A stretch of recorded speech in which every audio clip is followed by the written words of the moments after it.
I'm going to start at Teacher Source.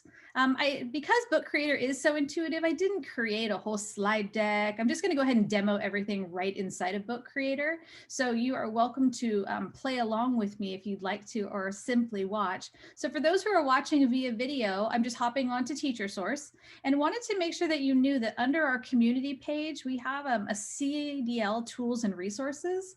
And this is a slide deck that I've been working to put together to just make sure that all the things that you may have questions about are in one location.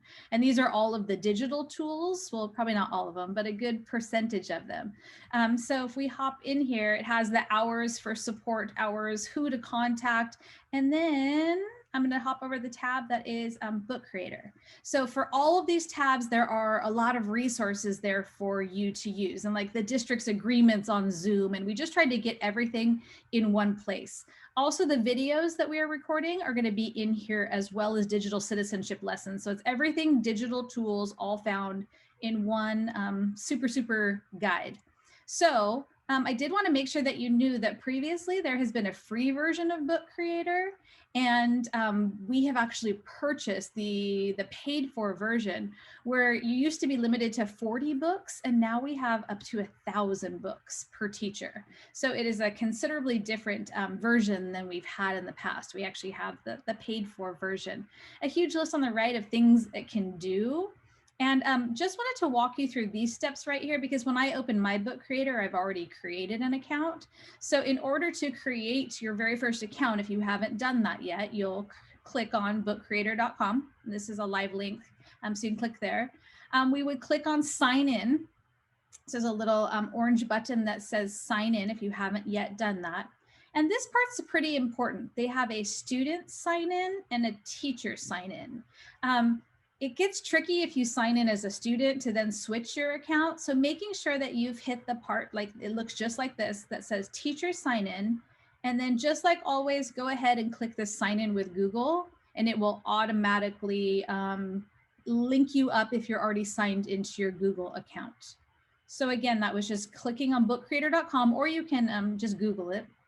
You're going to click sign in at the top, making sure that you've toggled to the teacher sign in instead of student sign in. Teacher should be at the front. And then click on that sign in with Google, and it should just link right to your district email, and it should get you in there ready to go. There are 2 more pages in here, and I'm going to talk about all the things inside of Book Creator, but I wanted to let you know that this video will be here in addition to there are other videos in this playbook, we're calling it. And there's a tutorial that is student facing, which is kind of fun. It's done by a student showing kids what all the features are in there. That video is right here. And then there's also a tutorial video for families that I put in here as well. And this is a big one. I tried to make this one stand out, that when you're using Book Creator, and if you're using it on iPads, we're actually going to want the kids not to use the Book Creator app. And I know that sounds weird, but when they use that app on that device, it's in fact not connected to the bigger paid for version that we have through the school district. So I know that seems counterintuitive, but we do not want them to use the app. Okay, we're going to access that through Clever or through the website, so they can just get there through bookcreator.com. So I wanted to make sure to mention that. And I also put for you some more resources in here, and they have this whole certified author program where you can get certification in Book Creator, and it walks you through how to do a number of things. So that is there as well. I'm going to go ahead and hop into Book Creator now. All right, I'm going to touch that sign in button, and I already have an account, so it's just generating my account. All right, over on the left there, those 3 little lines we refer to as the hamburger, because this kind of symbolizes the hamburger, I suppose, a sparsely filled hamburger. So this is your teacher dashboard, and this is your kind of your one-stop shop for all the things that you'll need. You probably already have a library that says My Books, and those are private books that you have created that aren't necessarily shared with anyone. And it's a great place to play around and learn some of the different tools. So you may want to just go ahead and work in My Books. You can also create libraries. So you can create a brand new library, which ideally would be like for a specific task for students. We're all going to put our narrative writing piece and we're going to create our own books about me. You'd create a new library and you'd label it books about me so that they're all contained together. And you can actually share libraries. So you could publish the entire library, which again is pretty cool because all students can read each other's books. So it's a nice way to have things grouped by library. You are not limited to the number of libraries. You can have as many libraries, I think, as you'd like to have. But again, you are allowed to have 1,000 books. You can see up at the top here, it keeps track of how many of the books that I've utilized out of the 1,000 books that I have as an option.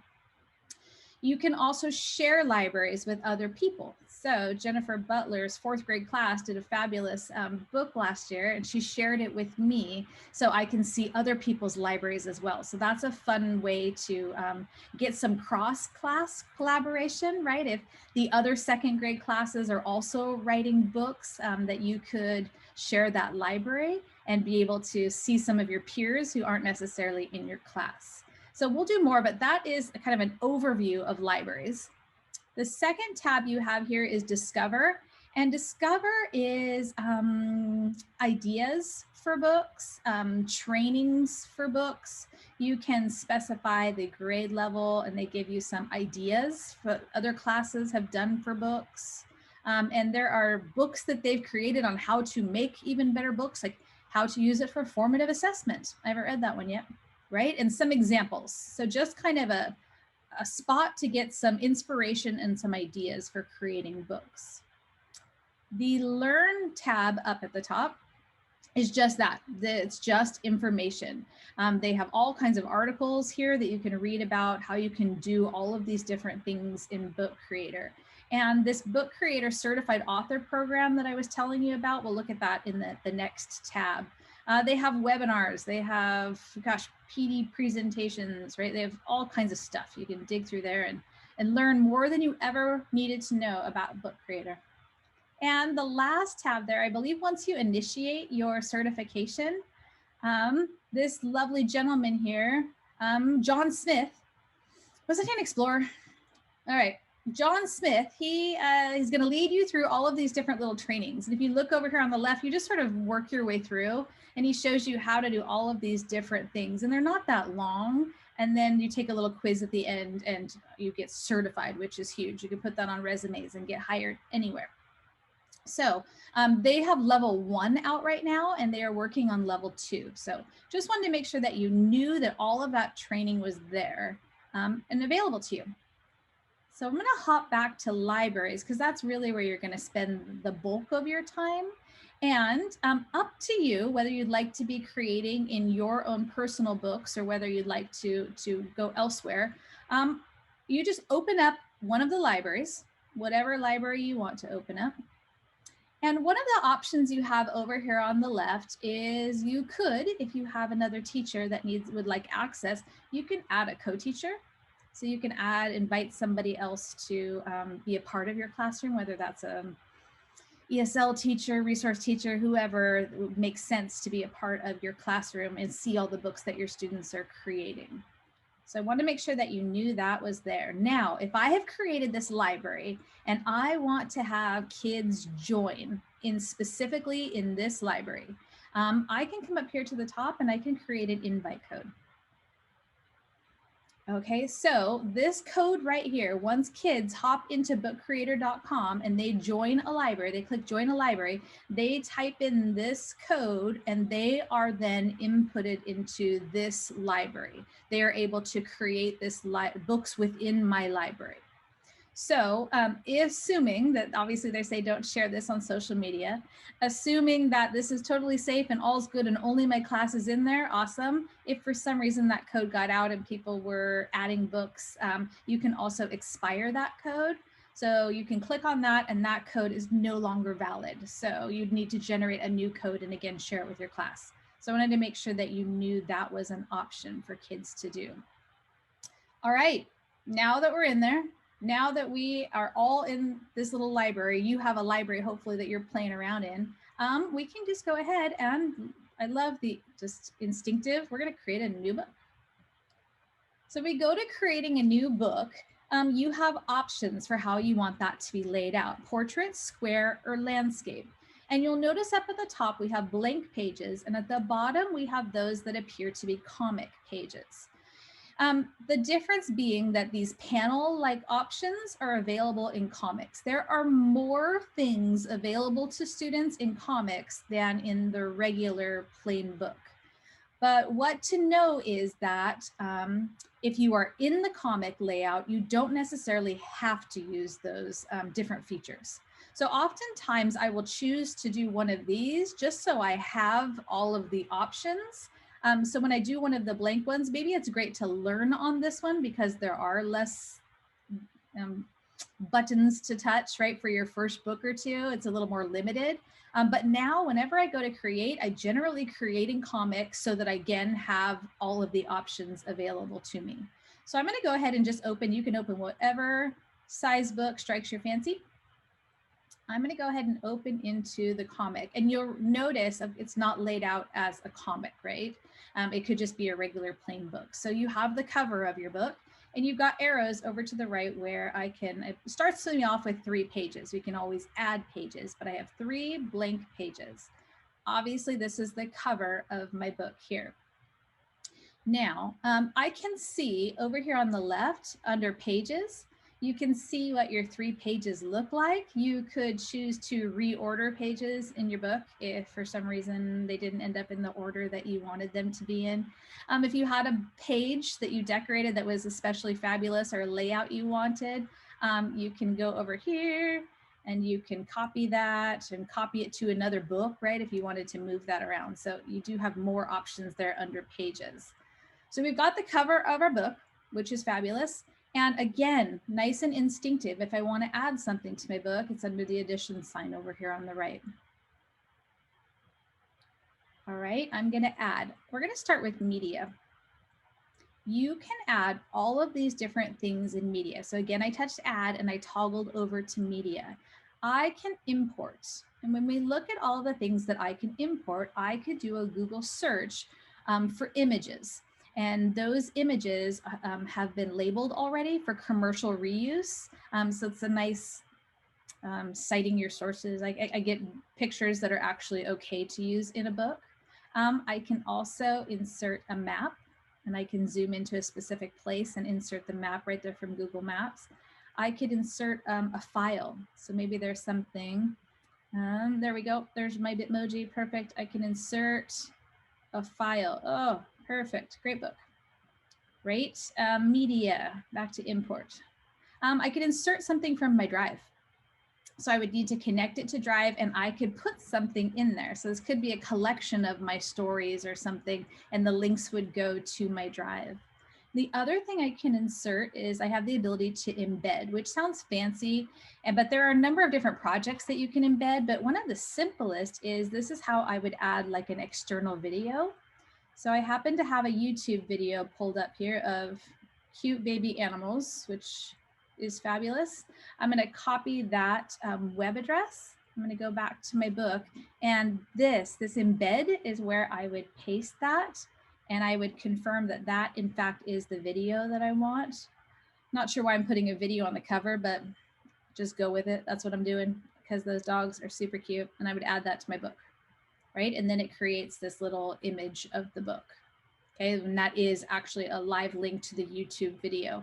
Nice part being, and I know a number of teachers have decided to start using Book Creator as a way to show YouTube videos, because when I do play it, it does remove the sidebar of all the other videos and all the comments beneath it.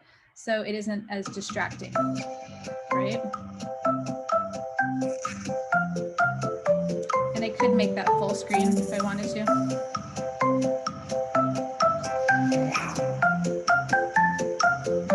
I know you're probably sad I'm not watching the rest of that video. Super cute baby animals. So I do know that there's teacher teams that have decided to just put their videos literally into a Book Creator book, right? I think the first grade team at Shoals Heights was just going to make a video of all of their read alouds. So they're just making a book and they're just putting their YouTube video in there, and the students have access to all of those read alouds. And again, without the YouTube sometimes distracting things along the side there. Okay, so let's see, what else? Did I do all the media? I think I may have covered all of the media things right there. We can play a little bit more with how to add more of those. Let me go down to adding, next option, adding something from your camera. And just so I have another page, I'm going to move to my next page. And you can play around as you add something from your camera. It's going to ask you whether or not you want to allow that or not. And yes, I do want to allow my camera. Oh, there I am. All right, I have the ability to take a picture. Let's see, there I am. Oh, that was not fabulous. We'll use that picture, even though it's a not fabulous picture and I'm making a really funny face. Maybe I intended to do that. All right, we'll make that really small. Perfect, perfect. The other thing you can do there is to record a video right there. So the other option was to record a video and it's counting me down. 3, 2, 1. I start recording, I'm talking and I'm explaining whatever, telling my story, and I'm stopping the video.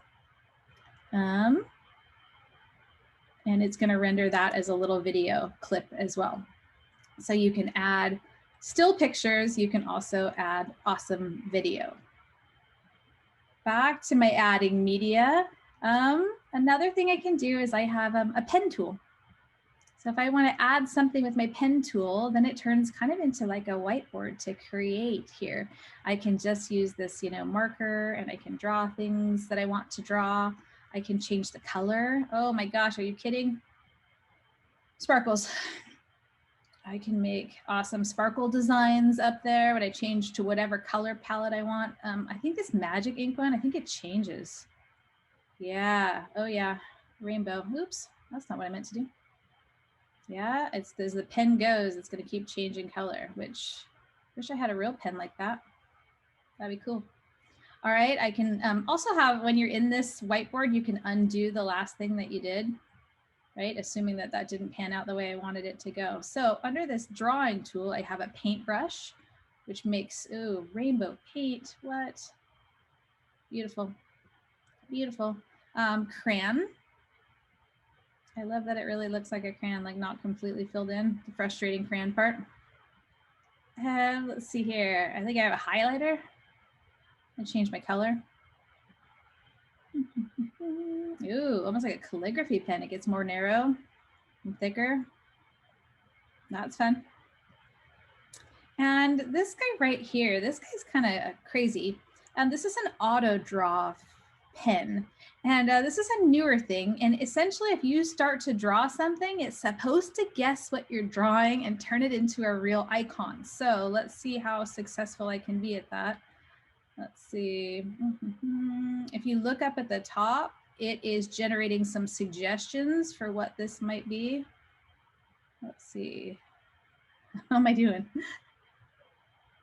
Oh, has it figured out it's a bike? Yes, beautiful. That's excellent. That's kind of a fun game too. Up at the top here, it realized it's a bike. So then it gives me all of these little icons and I can click and I can insert the icon instead. So yay, that's just fun to do, to see if I can draw it clean enough so it can, ooh, it thought I was a weightlifter. I guess so, to do barbells or whatever. So that is the auto draw feature. So it will guess, and again, it's in the color scheme that I chose. So that's just fun to play with.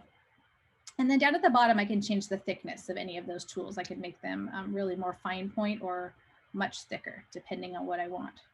What a gorgeous page. I have the ability to erase anything on there that I didn't love. So you have an eraser tool, just like in Seesaw. A paint bucket tool. Ooh, that's fun. So I'm going to undo that really quickly. If you have, I believe, an enclosed shape, like, let's see if that works. There you go. So if I have enclosed something and I touch the paint bucket inside there, it will fill in the enclosed shape. If I obviously do it out here, it will fill anything that is in that enclosed shape, right? So that is the paint bucket, and I have emojis. The world needs more emojis. So I have emojis. Where's the mask guy? That's appropriate. All right. So you can insert emojis into your book as well. So all of that was found under that pen feature. I'm going to say done with that.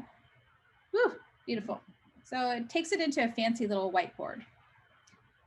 And it does keep it as one piece. They're not separate pieces. Everything that I did in there is one piece. So you could bring them in separately if that made more sense in terms of moving things around. Because I noticed that this is on top of my awesome bike there, or maybe that is what the bike's supposed to look like. Who knows? Okay, friends, I'm going to move to a fresh page. This book really is fabulous. I'm going to move to a fresh page and take a look at the next thing that we can import, which is text.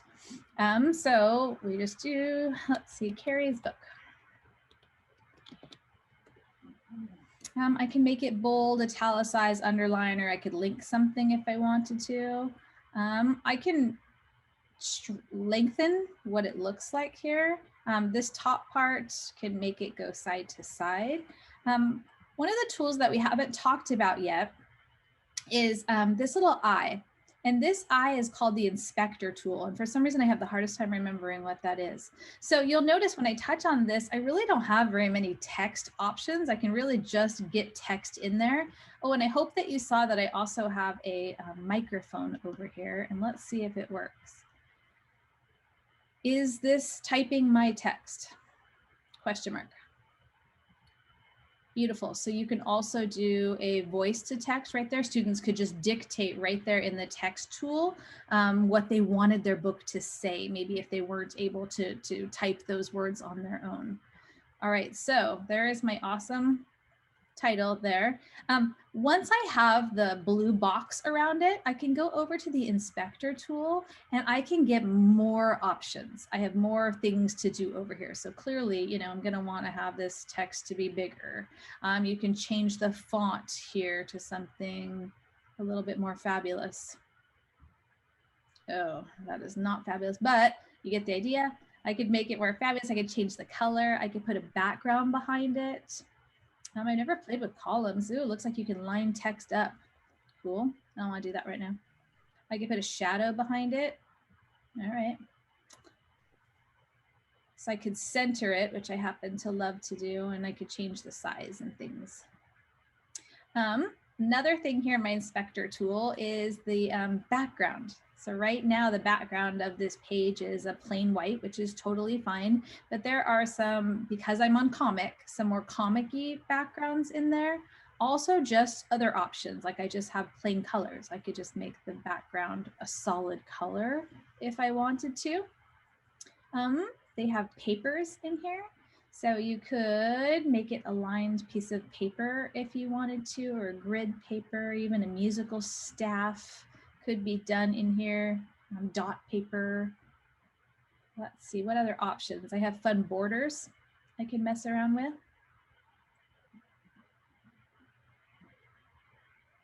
I just love that it makes, ooh, DNA. I could do a report, a DNA report, fall, all kinds of things that just make it look pretty polished for kids.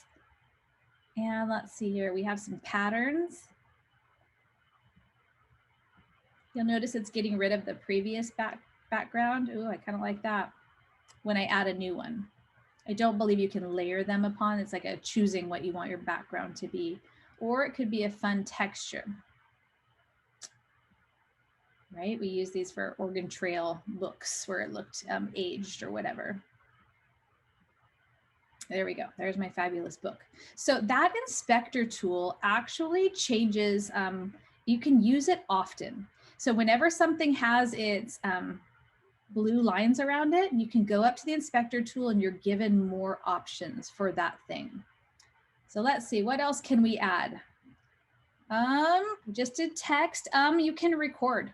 So one pretty neat feature is that you can like have students read the book to you. So they could just read that page over on, I'm gonna just go ahead and start my recording. Carrie's book, is this typing my text? And is that I could listen back and see if I was happy with it, and I could use that recording right there, and it makes this cute little sound file. So the kids could read their book, and then that little sound file right there, you could hear their little voices actually reading their book, which is such a nice touch. Okay, I'm going to, you'll notice on the right, I no longer have an arrow over here to proceed because I'm at page 3 of 3 of my book. So I'm going to go ahead and add another page, and it gives me a little addition sign over there. And it did give me the same background, which I may or may not want. So let's see here. All right, now I did think I did all the media things. Let's go ahead and take a look at the things in the middle that are comics. And again, I have these specifically because I'm on that comic menu. You have the ability to add panels. And obviously we think of panels for comic books. But another thing that's kind of neat about panels is that it organizes into designated spaces for kids. So the fact that I have these 4 panels set up, when I click into this one, I can either take a photo right here of myself or something with my iPad or Chromebook, or I can go over to picking a file. So I could decide right here that I want a picture of a cat, and it's going to come up with pictures of cats. So if I'm making a book about things I love or whatever, right?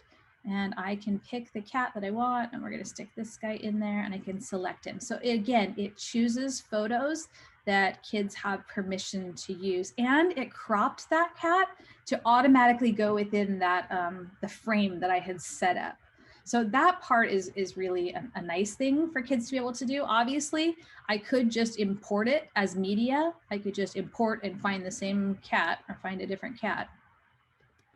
But it's not going to put it inside of that, that organization. We're going to do Angry Cat right here. You'll see how it's different. It pulls it up not in that frame, which is totally fine. I could decide to move this cat around or whatever, right? So I have that option of filling the space or doing it individually. And again, when I'm selected, when his blue lines are selected and I go over here, I have some more options for what I want to do with that particular picture. And I just deleted him because I didn't necessarily want that cat there. Another thing that I can add is you can add speech bubbles. So I could have, right, I could have dialogue going on, or I could give you more facts or information. So I could have the cat saying something. And when you click, double click inside, it just gives you a text box. So, right, maybe possibly what a cat might say. So you can mess around with adding your own, what does it called? Speech bubbles, adding your own speech bubbles. Same thing with thought bubbles, that you could create a thought bubble. Fun text, because again, I am in this comic, it gives me some kind of comic-y looking things, whether I want to add a caption. I could put in,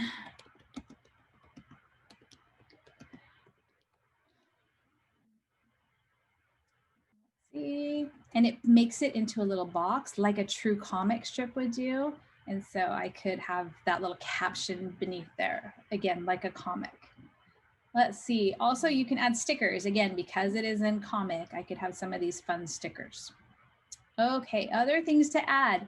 We also have the ability to add shapes. So over here on the right, if I touch shapes, there are just some basic shapes that I can insert and I can manipulate. And again, I can change what their dimensions are. And again, when I touch the eye is like gives me more information about whatever my blue handles are on. So I could change the color of that circle. I can put a shadow under the circle. I could put a border on it if I wanted a nice thick border. The border is currently white. I could change the border to black. So it gives them a little bit of creative freedom there. And if I want it in front or behind the other shapes, so they can create shapes there as well. They can obviously also import shapes too, but they do have the ability to add some shapes. And again, you can add lines and arrows and stars and things like that. Okay. All right, let's pretend that this book is spectacular, which, well, we don't really need to pretend because clearly it is. And I was ready. One of the things that it has is it has the feature over here on the far right, which is to have the book read aloud. Like anything that it has like an automated reader, it's always kind of robotic voice to me, but sometimes it helps if students hear what is actually written, right, versus what they think they wrote. So there is the option to have the book read. And I'm at the back of the book, so let me, I of course don't have any text on that page. There we go. I'm going to go ahead and touch read to me. We'll see if it reads it to us. I start recording, I'm talking, and oh shoot, it's doing that page for us. it's going to play my videos. That's part of reading it to you. Let's see here if I can go. Oh, that one has some. Read this page. The cat said meow, meow. You've reached the end of the book. Read again. Right? Like it's super robot-y, but there's an option to have it read to you. Under this gear icon here, you can mess around with what voice you want it to be read. So whether you want it to be read, and it has like different accents. So if you wanted it read in an Italian accent, not necessarily in those words, but all of those languages are up there in a voice that sounds like that language. Let's see here. I could have toggled off that I wanted it to play the multimedia, so it wouldn't have read the video. You would have had to click on it instead of reading that. And then how fast you want it read, whether you want the pages turned or not turned, and whether you want the pages side by side or just individual. You have all of those options over there to have it read to you. Okay. Do you have any questions so far? Can we keep going? I have a quick question. Yeah. I was just wondering, I was placed in a breakout room with a student to use Book Creator. And the teacher's session was ending. And I was just wondering, you know, I had to stop what I was doing and go out and then go into my own Zoom room. And I guess I just wondered the features that you showed at the beginning for like creating and sharing. So if a classroom teacher and I share the same student, I just wondered about how to, you know, how to go in and out easily. Like, would it be best if we did one of those shared options that you did at the begin or showed at the beginning, where the teacher and I share a student? Probably, if they just added you right to their account, you know, to that library, then you'd be able to see the students' work in there. Okay. Students can also share their books. So this little share icon right here. So when I'm done with this book and I'm ready for it to be shared, I just click on publish online. Mm-hmm. And I would publish that book. Oops, I have to give it the title. I'm gonna be super creative there. Publish that book. It has been officially published. So now I have a link. So one option is that they could publish it, even if it's not done, they could publish and share it to you. But I think easiest, I love that you can see all of their books. Like if you've been invited to the library, you can literally see the books as they're working on them. So you can see like live time, someone's adding to that page. If I'm looking at their book, I'm seeing what they're doing. So I can kind of at a glance see the progress of the class. So I think probably being added as a co-teacher would be easiest, or just that individual student could share that book with you as well. Okay. Yeah, Carol? So the question I had is, my kids kind of got off on a tangent, wanted to do a cookbook of all their favorite recipes, because I have like 13 different languages in my classroom. And anyway, I'm trying to figure out the best way to do that, because they each would create a page, right, per se, and then they wanted to have pictures in it of the food. Perfect. Would it make more sense for them to do it on Google Slide and somehow transfer it here, or would they all have access to this to be able to do an individual one at the same time? So that's tricky in that then they're all in one book, right? You know, that you could do that. They could all be in one book. They also have a really cool feature that if this library was called Our Recipes and everybody had their own separate book that they're working on, at the end, you have this little book options. It looks like a library books upright. I can combine the books. So if they have all created all their individual recipe books, at the very end, it asks you what you want to combine into one book. So you could take all their individual recipes and pictures and whatever and just choose, right? I'm going to put this in a book. I'm going to put all of these things into one master book. Oh, so I can choose the pages. Yes. Okay, because I was going to say some would probably only have one page. And then others were like, I want to do this and this and this, right? Okay. So this is our class book, right? So I could take everyone's individual, oh my goodness, book. could take everyone's individual book and we could throw it into one giant class book. I'd have to create a cover for this guy, but now he has all of those stories inside of him. So that's a super easy way. So they're not necessarily in everybody else's space, accidentally messing with people's things, you know, which can Right. Yeah. just- Actually, that makes sense. Okay. Thank you. yeah. And another thing is if you wanted to, right, because you only get 1,000 books, if you were using this proficiently, I could take all your stories, throw it into one class book, and then like get rid of your books. If it wasn't like a book that you necessarily wanted to keep, it was just your one page of your recipe. Right. Once I've consolidated that into my book, I can free that new book up. So you can grab your book and it like takes it off of our 1,000, if that makes sense. Would I be able to just delete it, or? Yes, you'd be able to delete it because you already pulled the content into the class book. And it's not like if they wrote a great narrative and they want to keep that book, that's different than like just a quick assignment that you're just slapping into a class book. Thank you. Yeah. Carrie, if I did an activity on Seesaw, like for when because I teach first grade, so Uh-huh. we did the readers or launching the readers workshop. Mhm. A lot of those activities were in Seesaw, and the kids created a page and we combined it into a book. And I had been using Google Slides to do that. Yep. Is it easy, or is it possible to to save like that activity and then put it into a book in Book Creator? I don't know. It would be possible if you could always, I don't know if there's like a speedy way to do it. You could always download the pages like as separate images, right? And just import that image into the book if there's nothing interactive. Yeah, they have recordings on some of them, and then I've saved them before, and you can do the actual page or you can do the recording. And I was wondering, because I know you had uploaded a recording off of YouTube, and I didn't know if I could upload Could move their slide. You know what? I'd have to research that. I'm not sure I know the answer to that. Okay. You could get the image there without a problem. Maybe they would need to re-record in, because I don't know how you could pull the recording off as a separate file. Do you know what I mean? Yeah. So do they all hop in their page and re-record really quick when you pull it into a class book or whatever? They'd have to go into Book Creator to re-record. To re-record that, yeah. Okay. And once you have a book, then that again can be shared down here at the bottom. So you do have the ability, if you wanted to have live kids all in the same space at the same time, you can do collaborate on a book. So you could say these 4 kids are working on this book or whatever, and they can collaborate, like who you want to be in charge of that, who's going to be collaborating on that.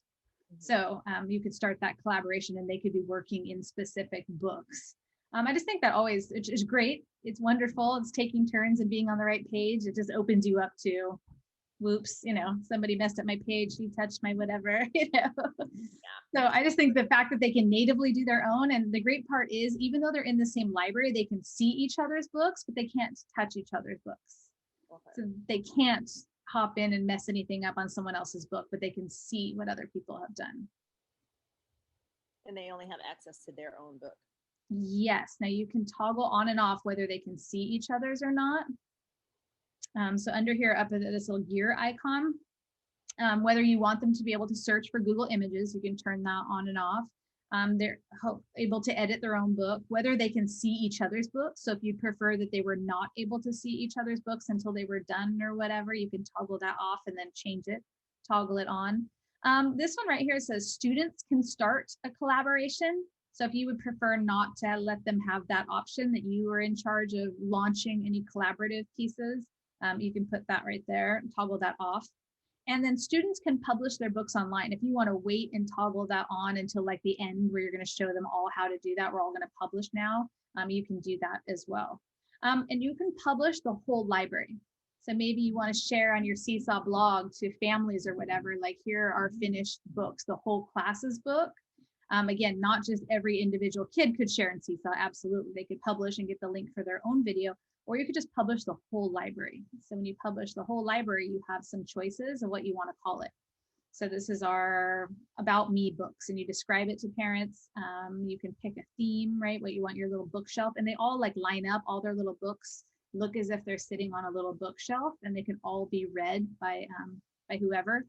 Who has the ability to read it? Only people with the link, people in school district. I usually go with only people with the link, then it's kind of whoever I've emailed it to directly. I've given parents the link, because if you limit it to Beaverton School District or whatever, or other schools, other people can get in there or can't get in there, parents. Or you could make it password protected. So only people who have the password can get in to read our books. But if you're doing it through like a Seesaw blog or something, they already are limited to people who can access the link anyway. So you could have unnecessary, what subjects your book is and what grades it pertains to. And then you publish this whole library, and then you'd share that link.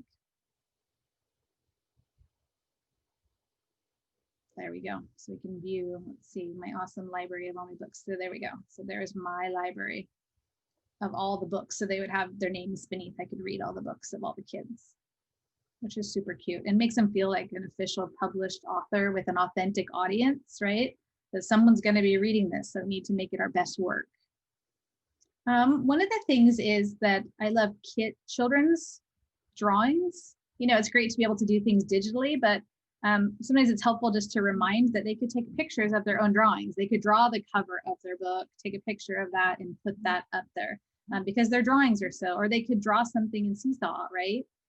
Draw something with the tools, but they could actually physically draw something with their hand or write their name or whatever and take a photo of that with their, and import their physical drawings, their self-portrait, or writing their name or whatever would be a fun way to do that. Let's see. I think those are all the big things I wanted to show you. And I've of course gone way over my time. That's a personal issue. But I think Book Creator is absolutely fabulous. And I just think that I really wish that more teachers knew about it, because kids just feel polished when they can pull together a book with their voice and their images and have it look professionally done, right? Like that didn't take any time, and it looks like a pretty nice book. And they can do some fancy things. You know, they've done reports. She had them doing reports on things, obviously older, but you know, that's a final copy of their writing piece with images, just feeling like a book, and it reads like a book. So I think there's a ton of possibilities. Like I said, I can see seniors in high school creating books about certain things with links, and just a really neat way to organize all of that information. And I think pretty instinctively, once they learn those tools. And again, I did have in that CDL tools, there is that video of a student. It's right here. There's a student walking them through, ooh, here's how you add a picture. Here's how you do whatever. And it's from a kid. So maybe it's too much, or maybe you watch a portion each day, but I think it's kind of neat that it's, again, a student showing them all the things that they can do in there as well. And with that, do we have any other questions? It's time to start the weekend.